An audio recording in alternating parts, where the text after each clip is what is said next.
Alright, ladies and gentlemen, yes, I am aware that I am a little bit late this year. Well, technically, it's 2022. I'm late for the 2021, but one, underestimated how long it would take me to do my top 20 albums of the year list. And two, I've been very busy, and three, sick. And I'm currently still sick, so my voice sounds a little bit weird. That's probably why.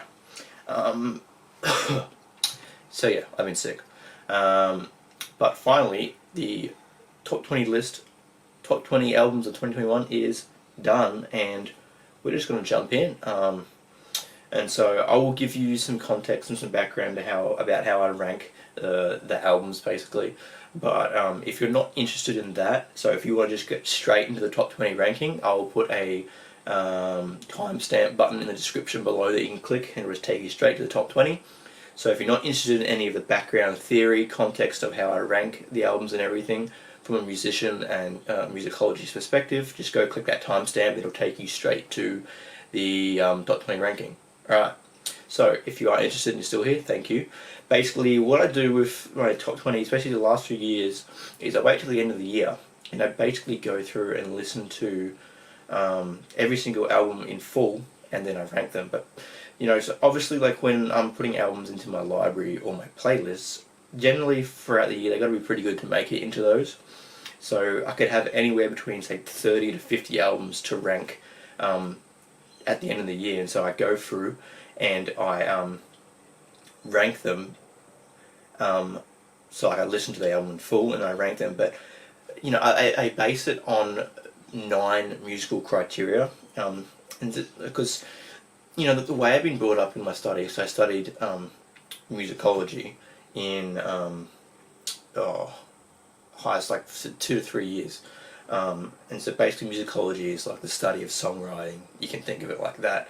And so throughout my years as a musician, as well as my studies in musicology, I've adapted this kind of 9 criteria list. Again, I've had people get a bit annoyed at it too, because they're like, oh, you can't be objective with music. And like, to an extent I agree. Obviously most of this is still subjective interpretation of these criteria, but considering I've studied it and, you know, I've been doing it for quite a lot of years, I'd say I've got a pretty good interpretation or grasp on it. But again, yeah, it's subjective to a degree, but of course you can be objective. That's why I have criteria, and you know, I'll go through it in a sec with you. But like, you know, if you can't be objective, why is there such thing as, you know, why are there music teachers with jobs? Why are there composers? You know what I mean? If these things weren't actually tangible ideas, then they wouldn't exist. But basically, these 9 musical criteria which I go through and rank the album. So I listen through the whole album again, because sometimes, you know, you can like say an album at the start of the year you listen to maybe only a couple of times, and then you kind of forget about it. But at the end of the year you come back and rank it, you know, more objectively, and you go, well, this is actually quite a good album. So I think that also helps take the emotion out of it. You know, just because you're attached to a certain band, like Maiden, for example, just say like they're your favourite band of all time, and you really, really want them to be in your top 10. But what if the album is just not good enough to be in the top 10? Well, you know what I mean? So, but yeah, so these 9 musical criteria I'll go through. I'll tell a little bit about them. Some of them are common sense, some of them maybe not so much. But yeah, so basically, first off we have vocals and lyrical content. So that's fairly self-explanatory. You know, vocals is, you know, how they come across, what kind of techniques are they using. Is it really, you know, do they match, you know, the genre? You know, how clear is the pronunciation of a lot of the things? Do they get the ideas across well? And lyrical content is, you know, fairly self-explanatory, but it's also like, you know, how does the lyrics actually make you feel? You know, are they deep and meaningful, or are they just talking about very superficial surface level things? And again, it can depend on the genre and the theme of the album, but that's, you know, that kind of thing. Next up we have production. Now, it's fairly self-explanatory again, and again, production can be, I guess, subjective to a degree, but you know, you don't want something that sounds like it was recorded on a potato. You know, to me, production, what you want is where you can really easily separate all the instruments in different layers. Like, they all sound really good, but they sound separated, so you can clearly hear the bass. You can clearly tell apart the bass from the guitar, from the rhythm guitar, from the vocals, from the drums, from the synth, or any other sound effects they're using. So that's production. Next musical criteria, number 3, is originality, creativity, and contrast. Now, this one's a little bit harder to explain, but basically, originality and creativity can also kind of think of it in terms of is it really a monotone kind of album? Is it just very straightforward? Is it kind of bland almost from start to finish? Or do they do kind of things out of the box? They kind of do really interesting things musically within that, and it technically doesn't have to be just the instruments. It could be vocally too. In contrast is a big one too, saying giving the album breaks. It's not just 200 miles per hour for 45 minutes. It's not just the exact same. Every song is the same for the whole, I don't know, 9 or 10 tracks of an album. It's actually using contrast to actually give the album a bit of a break, actually, highlight certain aspects and certain parts of different songs or the album to actually give you more of a kind of, meaningful experience. So yeah, that's creativity and contrast. The next one is melody and harmony, which is pretty self-explanatory. How is their use of melody? And you might be thinking with metal or death metal, yes, there is melody. Of course there's melody in death metal, even if you don't think it's very melodic. The vocal lines, the guitar line is still carrying a melody. So basically, how are they using that melody and harmony? Is it done really well? Is it kind of over the top? Does it fit in well, or does it not? So that one's fairly self-explanatory. The next musical criteria is tone. So tone is really what it sounds like, tone, but also like kind of texture of the instruments, and so how the actual guitar sound, drum sound, bass sound, even vocals to an extent, the texture and tone of how they actually sound. Because technically you can have really, really good tone, but if the production was poor, it's probably not going to sound too great. Same with if it's a really, really, really good production, but the tone is like, I don't know, it sounds like you're playing it on like a $10 practice amp, then it's probably not going to be too great too. So those things, again, a lot of this is intertwined, and they kind of they borrow off each other. But that's tone. The next one is groove or catchiness.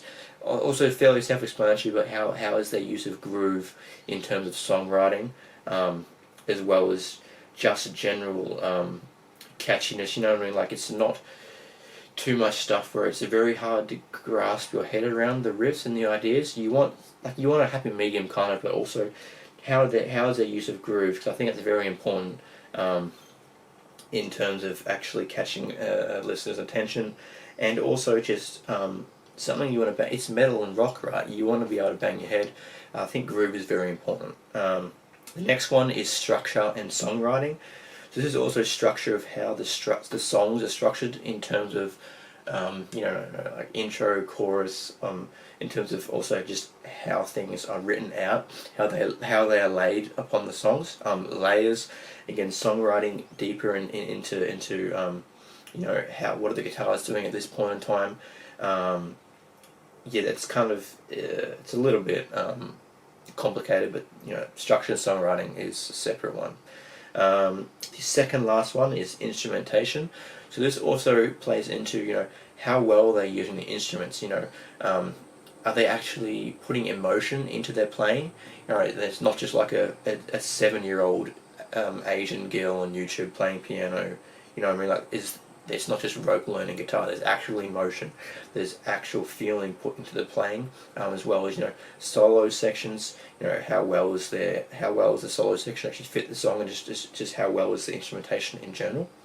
And the last one is album flow. So that's overall in songs. It basically, how well does the album flow from track 1 to the bottom? Track 1 to the end track. So like, I guess you could think of it also as consistency. So like, how well does it flow from, like, because album, like track 1 could be like a really, really, really good song, and the last 3 songs in the album could be just really average. So then the flow, the ranking or score for flow would be a bit lower. But also flow is also just generally throughout the whole album and in the songs. how well do different sections of the songs flow into each other? Are there parts of the songs where it's just really stoppy and starty, and there's kind of just random musical ideas just jumbled together that don't really make a whole lot of sense? As also as well as how does one track flow into the next one too? So album flow is a big one, and I'd probably say that a lot of the albums that either do well or not so well, as in what distinguishes between the top 20, is probably a lot of it is album flow. So yeah, so that's basically how I rank the albums. And so I think I put the timestamp right here. So if you've just joined me, we're going to jump into the top 20 albums of 2021 right now, and let's go. Number 20, we have State of Chaos by Godless. Now this is a death thrash. It's a very thrashy death album, and this one was a little bit of a surprise to me. You know, like it was good, but going back and ranking it, I was like, oh wow, this is quite good. So I ended up, this was the score of this was 7.3 out of 10, which is pretty solid. You know, just some of the great things they did on the album was just trying to find where I wrote it. There it is. Sorry. So yeah, groove on the album is awesome. So just the way they implemented, and the other thing was with this album too was the tempo changes. Really cool. You know, parts where they would speed up and parts where they'd slow down, but it would stay groovy. Like it wasn't detached ideas that kind of made you go what. It was just like yes, speed up, really nice change, good catchy groovy riffs. So yeah, that was just really good. I've done really well on that album. Again, tone was done pretty well too. Favorite track on the album, there's quite a few good songs, but I'd probably have to go with Fluxion. That one is just really catchy. I think it's just what is it? It's like just under 3 minutes, but it's just a hard-hitting song. Yeah, I'd say that's probably my favourite track of the album. So good job, boys in Godless. Alright, number 19, we have Sinister Forces of Hatred by Demonstrator, or Demonstrator. It's spelled with a Z, like it'll come up on screen. This was 7.4 out of 10, so just above. What they did well on this album, again, was groove. Sorry, this is a thrash album. Yeah, so it's a really good thrashy. It's just kind of straightforward, nice, solid thrashy album. Some other things that did really well in the album was, I'd probably just say instrumentation and production was pretty solid as well. But yeah, just overall a really great thrash album. This one also took me by surprise too. But it's just, yeah, it's a really good album. You can get it. If you love thrash, you will love this album.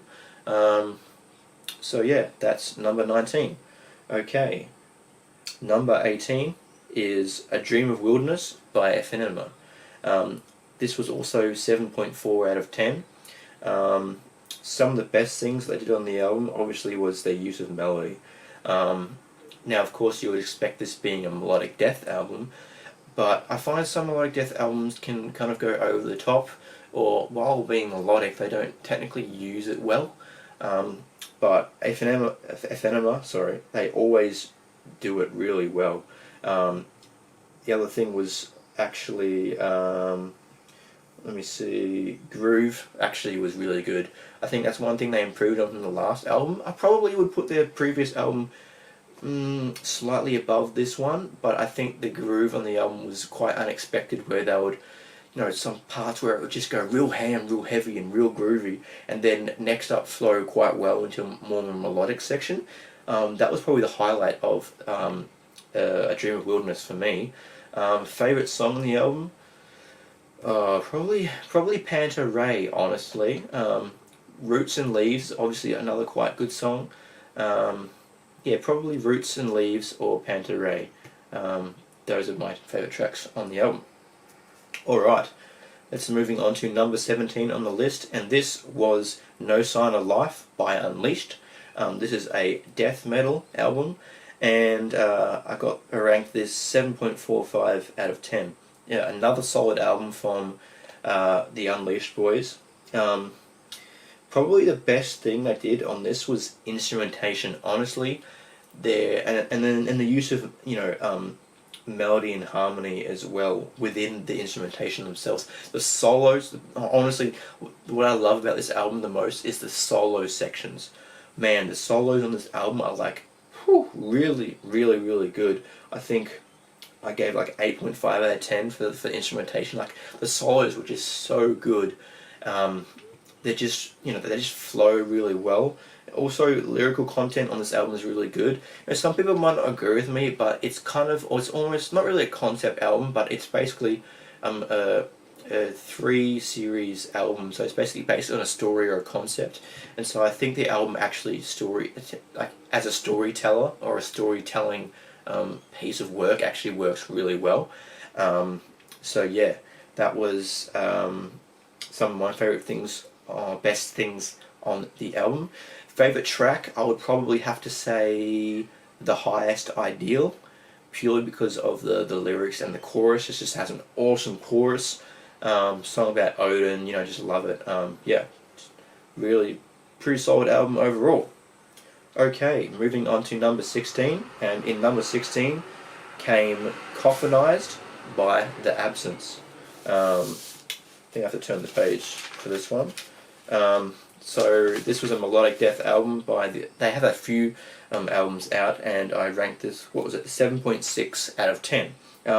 Honestly, a fairly solid album. Some of the best things on the album was, again, instrumentation, structure and songwriting, and melody and harmony. Also, the groove was really well. So I think what they did really well on this album was the use of melody and harmony, but you turning that into actually really catchy riffs, and then being able to use that melody sharing it between the guitars and the vocals, but keeping it really groovy and still heavy. So yeah, that was sorry, I'm just trying to look here at my favorite tracks. Hard to choose. I think Choirs of Sickness, Radiant Devastation, and Cathedral Dawn are all really good songs. Yeah, it's hard to choose just one. I want to put those three, but check that one out if you like really good melodic death. Okie dokie. Number 15 on the list is Worship by Hypocrisy. Now, this surprised me. I initially thought that this album was actually going to be a bit higher in the list. So it ended up getting 7.7 out of 10, which is still a fairly respectable score. So, genre-wise, death metal, melodic death, whatever you want to... It's, death metal with a bit of melodic stuff. Stuff they did really well on this album, again, was the structure and songwriting and album flow. Again, it was pretty consistent from start to finish. So they did really well with that. I think a couple of songs in there let it down a little bit. What else was good on the album? Yeah, the groove too. It's just really well written songs, really groovy kind of stuff. Favorite songs on the album? Whew. That's a hard one. Greedy Bastards. I mean, the title track, Worship itself, is a really good opening song. I love that song. I think They Will Arrive is also a great song. Greedy Bastards, yeah, they're probably my three favourites. The Chemical Hall is a really good song too. Yeah, just pretty solid album. 7.7 out of 10. Yeah. All right, now we are moving on to number 14. And in number 14 is Victims of Vile Torture by Tombstoner. Can't even talk today.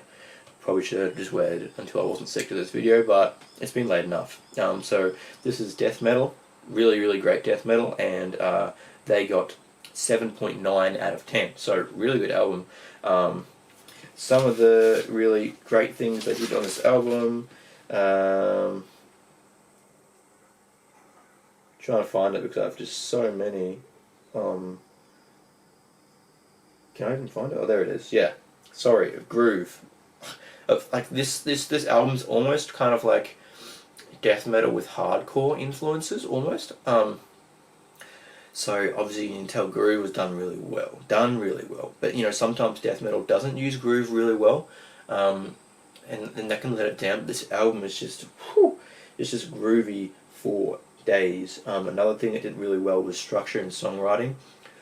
Just really good sections of music that really go well together. As I said, they mix together with the groove. It's just really groovy sections, and pretty fairly consistent for most of the album. Favorite track on the record? Probably The Witch. Probably because it's one of the fastest songs, and it just has this catchy, hooky, nice riff. It's just quick, it's just slamming. Yeah, The Witch, definitely The Witch is my favourite song on this record. So good job, boys, in Tombstoner. If you like groovy death metal with hints of hardcore, go check it out. Alright, now we are up to number 13, and this is Raising the Sacrificial Dagger by Soul Remnants. This is again another death metal album, and this was 7.9 out of 10. This one kind of came out of nowhere a little bit, not gonna lie. It was very much towards the end of the year from what I can remember, but it just does a lot of things really well. Tone, the use of tone on this album, and I guess almost contrasting between different elements in the songs, and groove and catchiness on this album is awesome. Really awesome. Production is great too. It's just a really well done death metal album. Instrumentation is really awesome too. They just do some really cool things on this album, in terms of riffs, but also melody wise. They keep it quite fresh as well. It's not the same kind of thing for the 40 of whatever how long the album is. It takes you on quite a nice little journey, and it's a quite interesting album to listen to. So really well done. Favorite track on the album, I reckon it would probably have to be Architect of Entropy. It's just a awesome song. Okay, number 12 on the list is Face the Madness by Killing. This is just a really good thrash album, man. What was it, 8 out of 10? When we find, I said the use of groove is really awesome. Really awesome. Another thing they did really well too was album flow. There's not really many bad songs on this album at all, as well as just the flow in songwriting between different sections and different riffs. Really done really well. As for my favourite track on the record, I think it would have to be Don't Get Mad, Get Evil, just because that line, that play on words is so good, and it's just such a catchy little a line that they say. I'd probably have to say Don't Get Mad, Get Evil. It's just such a fun. Honestly, this is probably one of the funnest albums of 2021. It's just a good album. Put it on, just jump around, bang your head. If you love thrash, you'll love this album. Go listen to it. Good job, boys, in Killing. Alright, we're getting close to the top 10 now, with number 11 being Into Oblivion by Macabre, Decay. Now, this is another death metal album that really kind of surprised me. But they did a lot of things really well. I would say some of the better things on the album was groove and catchiness was well done, as well as I would say album flow. And there's that album flow again I was talking about at the very start of the video. If you skipped over that, but basically the way that all the songs kind of flow, how they do flow into each other is done really well. And also the use of melody and harmony on this album for a death metal album, I think it's very old school. You know, like if you like old school death metal, you will love this. But the mixture of kind of that harshness with really nice melody lines is really probably the best thing about this album. Favorite song? It's got to be Altered Flesh or Wall of Bones. I probably say Altered Flesh because it's really kind of just this catchy, melodic, awesome kind of riff that kind of plays throughout the majority of the song. And then Wall of Bones is really just hard hitting. So yeah, those two really, really good. And that brings us to now the top 10 albums of the year. And number 10, we're starting off with Burn the Witch by Bloody Falls. This also was 8 out of 10. Yeah, groove, genre-wise, groove / melodic death, you know, kind of mixing a few different things here. But just a really, really solid album overall. The groove on this album was second to none. This was a really, really, really well structured, well written out album, whereas they have you know, different sections that are just, you know, really well thought out. You know, like it's not just kind of let's go ham as much as possible, but it's let's kind of give you a bit of a break. As I said, I think contrast was quite well on this album. Yeah, it was up there, not crazy good. And then album flow as well is really good. Like most of the songs on the album hit really well. And so yeah, just a really great groovy melodic death album. Favorite track on the record? Probably, honestly, probably Soul Ripper or Self-Inflicted Pain. Both are just really, really good songs. So yeah. Okay, number 9 is In Continuum by Destinity. Now this one was a big surprise. Like when I initially listened to this album, it was like, wow, this is a really, really well put together melodic death album. And then ranking it, I was like, wow, this is actually a lot better than I first thought. Is it this page? I think it's the last one. What did I end up giving it? It was 8.1 out of 10. I think it's right there. We go, right down the bottom. Yeah, I think their use of melody and harmony on this album is the best thing about this album. It's just done really well. Like the whole album has this nice kind of this atmosphere that just drags you in. Album flow too is really, really, really good. So those are my favorite things about this album. It was honestly a surprise that it got this high, but their use of melody and harmony on this is just so well done. Favorite track on the record? Probably A Lucid Strain. Maybe Shadows. I don't know, there's so many good songs. They're pretty much like there's just really like maybe one song that isn't great. Like it's just done so well. So yeah, if you really like really well put together melodic death metal, that's really melodic, but the use of melody is actually done like extremely well, go check In Continuum out. Okay, we are up to number 8, and this was Armageddon by Manimal.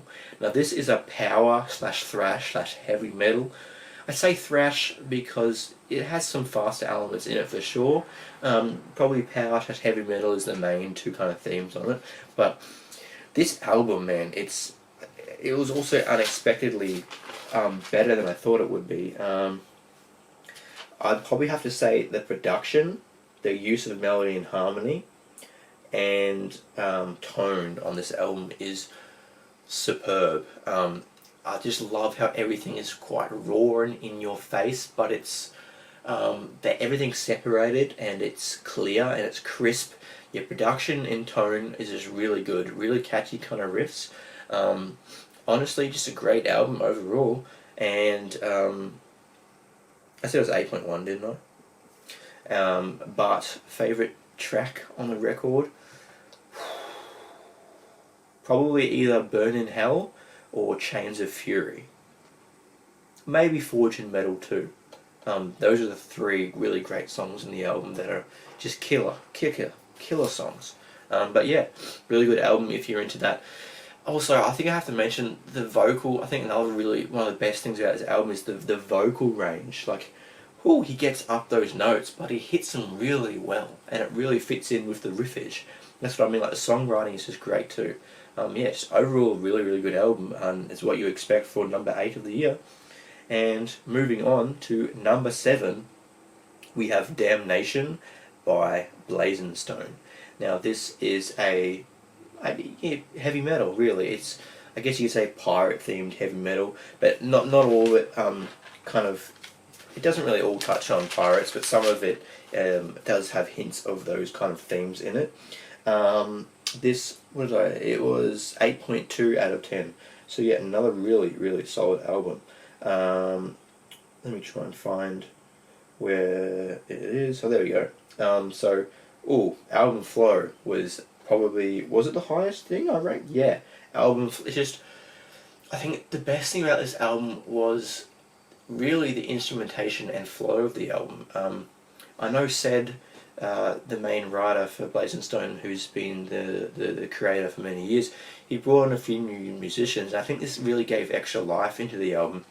Like, yeah, it just flows really, really well between ideas, between melodies, between different sections of the music, between from start to finish of the album. I think that's probably the best thing about the album, as well as structure, songwriting, and instrumentation. It was just a really, really, really catchy album. It's just done really, really well. Favorite track on the album, I probably have to say Raiders of Jolly Roger, which is one of their, was it the second single? Probably Raiders. It's just, the chorus is too catchy, man. I can't. It's just such a good song. Bohemian Renegade is really good too. Yeah, it's just a great album. Honestly, like there's no bad songs on the album at all. Just really, really well. Which leads us into our top 6 albums of 2021, and starting off number 6 is the self-titled from Angelus Apatridda. So, this is just a great, great, great thrash album, and it was 8.3 out of 10. Now, basically, as soon as I listened to this album came out a bit earlier in 2021, but like from the 2 listens through, I knew it was going to be my top 20 list at the end of the year for sure, because it was just done so well. Album flow really well, groove catchiness really well. Also vocals. He does a lot of cool stuff. Even some songs, I think, what song is it? Believe the Crown, or one of the first few singles. It's almost very Pantera-y the way he kind of delivers his vocals, but a lot of this, it's just done really, really well. Like the delivery of the vocals, and also just the flow of the riffs and solos really quite well on this album. Done quite well, sorry. Just a really well put together thrash album. Like probably, let me see, one of the best, if not the best, thrash album of the year. We'll get, you'll see when we get into the rest of the top 6. But favourite album on the record, favourite track on the record, probably would have to be, surely one of the first 3 songs, either Indoctrinate, Believe the Crown, or The Age of Disinformation. Yeah. I need to listen to it again, because like there's so many. I think the best thing about this album actually is just little sections of songs that come out of nowhere that you don't expect, but flow really well and are just really, really catchy. But yeah, really great album. Well done, boys in Angelus Apatridda. Top 6. That's a good pat on the back. Alright, number 5. We have The Plague of Truth by Endarken, and this was 8.4 out of 10. Now this is a melodic death or thrash album, or you could say death thrash. This was, let me say, this is a new band that I found only in 2021, but wow, honestly it blew me away, and I knew this was going to be a great album, but I didn't think it would actually take out number 5 of the year, but it did. Best things on the album: instrumentation, groove, the use of melody and harmony, and actually contrast and creativity. There's a lot of cool things they do on this album, and also their use of contrast, where they've just got like really catchy groovy riffs, but then they bring it back a touch, but it's still heavy and still melodic, but it's not kind of over the top. Like it's just really for a this is their first ever debut album. Such a good debut album, like one of the best. If you like catchy death thrash with a bit of melody in there, man, you gotta go listen to this album. I did, and I think I reacted to one of the singles on the channel earlier in the year, and the rest of the album is just as good, man. Favorite song on the record, I think I have to go to Seraphim, or Reawake the Wolves, or Reign of Disgrace. Yeah, they're really good songs. Really well done, Boys in the Dark, and I love these guys because they're really receptive to their fans as well. And this is not biased at all. Again, I've gone through this and ranked these albums, as objectively as possible, and this is number 5. Like, that is not an easy feat, especially for a debut and new band. So, really well done, guys. Keep up the great work, and I can't wait to see what you guys put out next, because if it's as good as this or even better, then I'll be headbanging all the way to Compton. Okay, number 4 of the year is Beneath This Crown by Reality Grey. Now, this is a melodic death metal album. This was just above number 5, so this was 8.45 out of 10. Even this album, again, kind of came out of nowhere. Like, it was a solid album when I first listened to it a few times, but going back and ranking it, I was like, wow, this is well put together.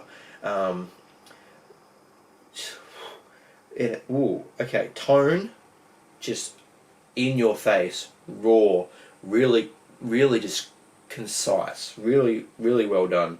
Groove on this album is probably the second best of the whole year. Like, the groove on this is second to none to only the number 1 album on the list. Just really well done. Another thing on this album that was done really well was just the structure and songwriting. It really surprised me how well this album was put together. I think the album flowed really well as well. I keep losing track. Favorite track of the record? Ooh.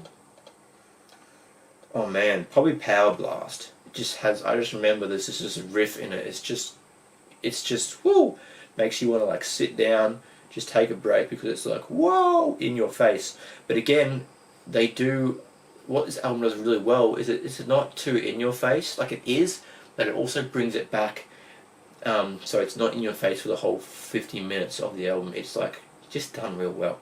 So that was a surprise entry into the top 5. But as I said, great album if you like groovy death metal, groovy melodic death metal. Jump in on Reality Grey. Okay, getting to the sticky, pointy end of things, number 3 is Persona Non Grata by Exodus. Now, if you don't know Exodus, they're thrash, and if you don't know Exodus, I feel sorry for you. I just do. And this was also 8.45 out of 10. A really good thrash album, and I'd say a really good Exodus album. Really, I've heard mixed reviews from people, but it's just really done well. The album flows really well. Production as well is really crisp. It is really solid. It's as solid as most of their previous albums. Has always been good, because I know they go back to I can't remember his name from memory. I think it's the same guy who produced Tempo, which is one of my favourite albums of all time. Just done really well. Also, I think lyrical content also boosts this album up a little bit, because they do talk about. This is also the thing I love about Exodus. They do talk about a lot of things that typically are not talked about in mainstream culture and in outside of rock and metal. Like, for example, prescribing horror. Look up the meaning behind that song. Look up what happened to certain babies and the chemicals they used back in the day, and that's basically what that song is about. it's just a crushing, really good album. It has cool, isn't acoustic parts that flow really well. Yeah. Favorite song on the album: Slipping into Madness, The Beatings Will Continue, and Lunatic Liar Lord. Those three songs are killer, absolutely killer. Okay, here's the time for the big reveal. Number 2 and 1. At number 2, we have Rap God by Inhuman Condition. Now, this is just killer, thrashy death metal. The boys killed this one. Now, this was, what did I get in a business? 8.5 out of 10. That's pretty solid. And this was their first album too, I believe. Yes, it was. But so many good things on this album. It's just the groove, man, the instrumentation, just the actual structure of this stuff, how riffs flow into each other.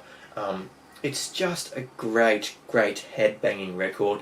If you want to just put everything aside, just bang your bloody head, just have a good time, put this album on, you will not regret it. It's just such a well put together, groovy, thrashy death metal record. Favorite song probably would have to be the title track, Euphorophobia, because it just has this one breakdown riff that flows so well, but it's just so catchy, man. It's just done so well. Also, Crown of Mediocrity is also another great track on the album. They're all good. There's pretty much no bad songs on the album. Boys in Human Condition, well done. Well done. Which brings us to the number 1 record. This is the best album of the year, the best album of 2021, and it is Imperial Congregation by Blood Red Throne. This was 9.3 out of 10. This is an amazing album. And you may think I'm slightly biased because I have a Blood Red Throne tattoo. And I could understand why you may think that. But this album was just it's just amazing, man. It's just such a well put together album, honestly. What are the best things about everything's great about this album? Lyrical content. It really taps into a lot of really deep things, and a lot of the lines in the album too are just structured so well around the concept and the actual music playing behind it. And I think Bolt, vocal wise, this is the best he's ever sounded. He's really coming to his own on this album. Just the pronunciation of stuff, how things ring out, it just sounds so good. The structure and the songwriting and the riffs on this album is amazing. The flow of this album, there's no bad songs in this album at all. On the bass lines too, amazing use of creative bass. There's another amazing thing on this album too, is the use of melody. You expect for a death metal album it wouldn't be too melodic, and in one instance no it's not, but in one instance yes it is, because they've managed to incorporate contrasting melody, but without making it without making it less heavy. It's still death metal, it's a heavy album, but they just do it so well, and it really gives you a nice break from the onslaught without it. It's not going to become power metal for 30 seconds. It's Blood Red Throne death metal, but it's just done real well. Production wise is probably, again, the best production on any albums in 2021. Everything is crisp and clear. You can tell Bro, I wish this dog would shut up. Anyway, I lost my train of thought, because this is why I shut my windows when I usually record, so I don't get dogs barking. What was I saying? The use of melody is amazing. Sorry, production is what I was talking about. Yeah, like you can just the bass from the first and second guitars, from lead and rhythm guitars, and even like small things like the cymbals on the drums and just like the hats, just how they come across in the mix. Well done, boys. This is by far, without a doubt, being as objective as possible, the best album of 2021. And there you go. There's the top 20 albums of 2021. Hopefully you enjoyed that. I know for a fact editing this is going to be a pain because it's going to be a long video. So if you've actually watched the whole thing from start to finish, I appreciate you. Please chuck me a subscribe button. That would really help me out, and a like. Comment below what you thought. If you think, again, I feel like also a cool thing about this is a lot of these albums, I feel like I haven't seen people including them in their top 20, which is really awesome because, you know, you might listen to this and there's a whole 5 or 6 or 7 new albums that you haven't even heard of that you go listen to and you're like, whoa, all this new music. You know, it's able to help push bands out there as well, you know. So yeah. Oh, I didn't say what my favourite track on Imperial Congregation was, which is very hard. I think I have to go 6, 7 just because it's a killer track and the lyrics are probably my favourite out of the whole album. So yeah, 6, 7 is one of my favourite, followed by We All Bleed and Itika. But they're all good. So yeah, that is the top 20 of 2021. Thank you for watching, and I will see you hopefully in some more content. Try and get over this sickness before I do it anymore, because my voice is dying now after speaking for 40 minutes or whatever it is. So yeah, stay safe everyone, have a great, hope you had a good Christmas and Happy New Year, and let's look forward to some killer metal in 2022. See ya.